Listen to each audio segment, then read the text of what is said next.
concrètement comment l'art chinois a pu fasciner l'Europe, je dirais qu'elle l'a fasciné de deux manières. Elle a fasciné les artistes d'abord, et puis elle a fasciné les collectionneurs. Alors les artistes, on le voit dans de nombreux domaines.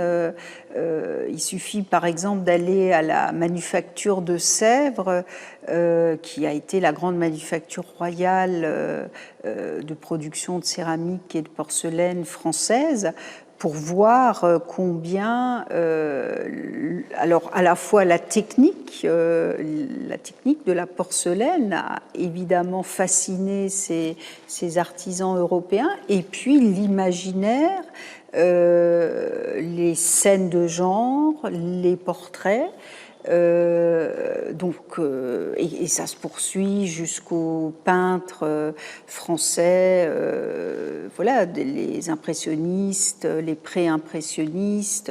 On dit souvent qu'ils ont été fascinés par le Japon, ce qui est vrai, mais quand on regarde aussi leurs sources d'inspiration sur les paysages, l'importance de la peinture chinoise dans le positionnement du paysage, de la végétation, des arbres, des nuages.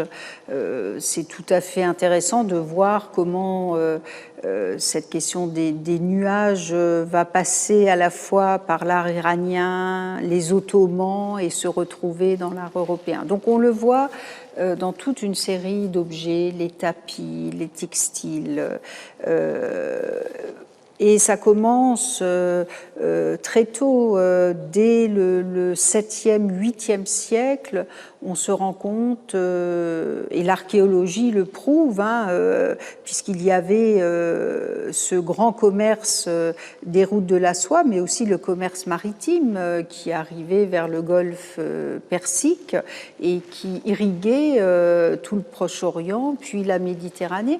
Donc cet imaginaire chinois se constitue en Méditerranée et en Europe, et va nourrir les artistes jusqu'à aujourd'hui. Et puis les collectionneurs, ça n'est pas à négliger non plus, parce que j'ai évoqué le grand collectionneur porcelaine chinoise, Grand Didier, qui se met à obsessionnellement collectionner les porcelaines chinoises à la fin du XIXe siècle.